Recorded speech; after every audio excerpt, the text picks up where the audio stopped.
सास का अखाड़ा बहू ने पछाड़ा।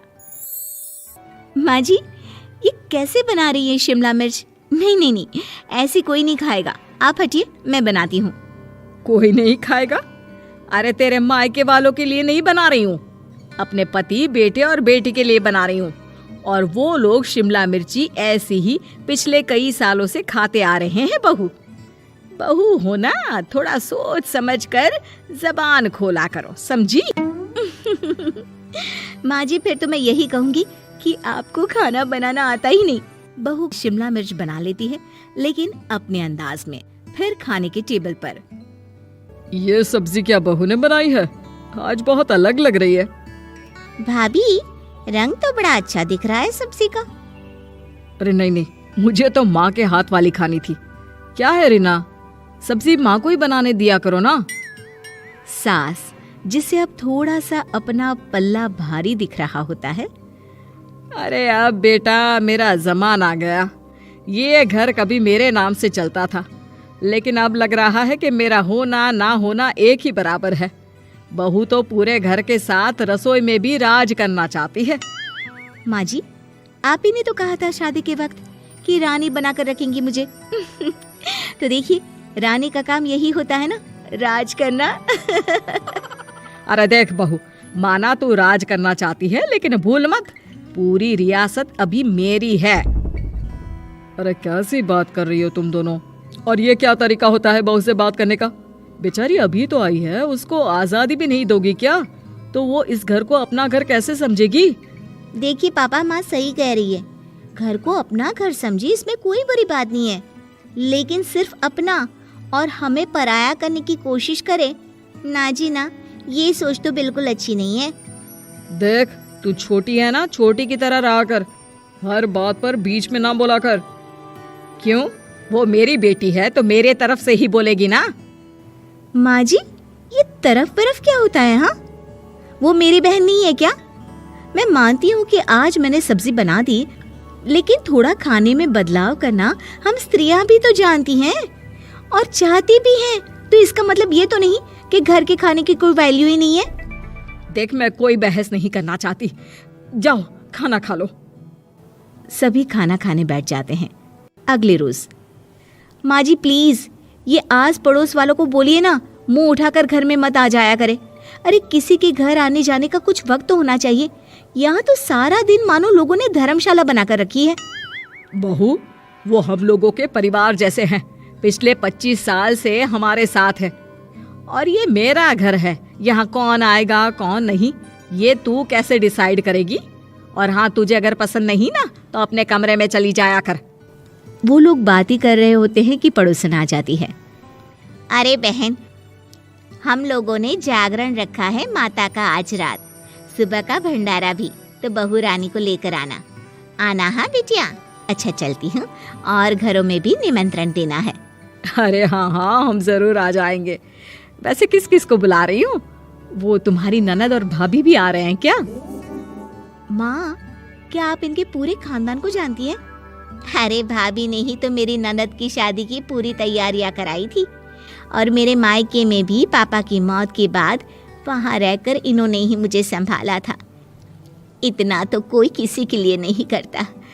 अच्छा, मैं ना फल दे जाऊंगी, काट देना भाभी, मैं दूसरे काम पूरे कर लूंगी। मेरी तो तबीयत खराब है माँ जी, आप ही काट देना सारे फल। मैं रात का खाना भिजवा दूंगी, परेशान ना होना। हाँ? अरे नहीं नहीं, हम लोग बना लेंगे, 4 लोगों का खाना तो बनाना है।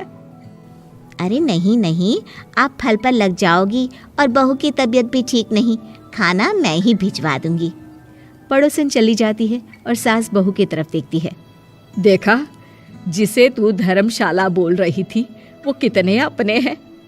हाँ माँ जी, आप उनका काम कर रही हैं, उनके जागरण का प्रसाद तैयार कर रही हैं, तो वो क्या इतना भी नहीं करेंगे आपके लिए? ओहो, तुझसे बहस क्या करना बहू। तभी बहू की माँ आ जाती है।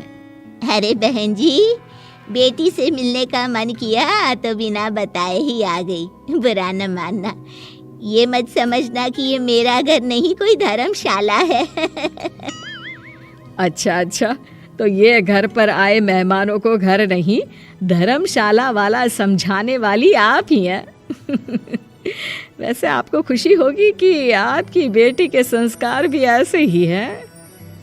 अरे माँ, किन बातों को सुन रही हो? आओ अंदर आ जाओ माँ। माँ बेटी के साथ अंदर आती है तो उसे अचार की महक आती है। हाय रे, कितनी अच्छी महक है। क्या बनाया है बहन जी? अचार बनाया है। आपकी बेटी बोल रही थी कि आप लोग कुछ अलग तरीके से बनाते हैं। मैं तो बस ऐसे ही। हम लोगों के घर पर तो अचार टिकता ही नहीं है। अरे आता ही किसे है अचार बनाना? लेकिन जैसे ही बेटी माँ को कमरे में ले जाती है, क्या है माँ, क्यों आ गई यहाँ पर? बताकर तो आना चाहिए। अरे कैसी बात कर रही है बेटी? माँ को बेटी से मिलने का मन किया तो क्या माँ नहीं आ सकती? आ सकती है माँ, क्यों नहीं, लेकिन तू ना पूरा खेल बिगाड़ रही है। खेल? कैसा खेल बेटी? मुझे भी तो बता देती तो मैं भी खेल लेती। माँ, जब से शादी करके इस घर में आई हूँ ना, सासू माँ ने मेरा घर का रट लगा कर रखा है। अब मैं ये बताना चाहती हूँ कि यहाँ मैं आ गई हूँ। कोई भी चीज़ जो पहले होती थी वो ठीक नहीं थी, तो मैं उसे परफेक्ट करूँगी। अच्छा, यानी बात सिंहासन की है कि पहली रानी को उतारना है। हाँ माँ, तुम्हें जो समझना है समझो, लेकिन बात तो यही है। पर बेटा, वो बेटी कुछ नहीं समझती और दरवाज़ा खोलकर बाहर चली जाती है। माँ, जो कि एक अच्छी औरत होती है, बेटी को समझाने की कोशिश तो करती है। बाहर सास के सामने माँ कहती है, अरे बहन जी, आप चलिए ना मेरे साथ मेरे घर, बहू का मायका भी देख लीजिए। अरे नहीं नहीं बहन जी, आप ही रुकिए हम लोगों के पास। शाम को जागरण है, वहाँ ले चलेंगे। उसी का प्रसाद तैयार कर रही हूँ। अच्छा, हमें भी तो सिखा दीजिए कैसे तैयार करते हैं। अरे कैसी बात कर रही हो माँ, कितने जागरण करवा चुकी हो तुम? देख बेटी, एक बात गांठ बांध ले, हर बेटी माँ के घर जो होता है वो देखती है, लेकिन सीखती वो सास के पास ही है। सास का संस्कार वो अपनी सास से सीखती है, जो वो अपनी बहू को देती है। तो बेटी, यहाँ के रीति रिवाज, रहन सहन, बोली भाषा अपनी है, जिसे तुझे ना सिर्फ फॉलो करना है बल्कि सीखना भी है। और जहाँ तक सवाल है पूरे घर की रानी बनने का, तो जब तक तेरी सास महारानी है, तू रानी ही तो रहेगी। क्यों बेटा? बहू माँ की बात समझ जाती है और सास भी बहू की माँ का मन ही मन शुक्रिया अदा करती है।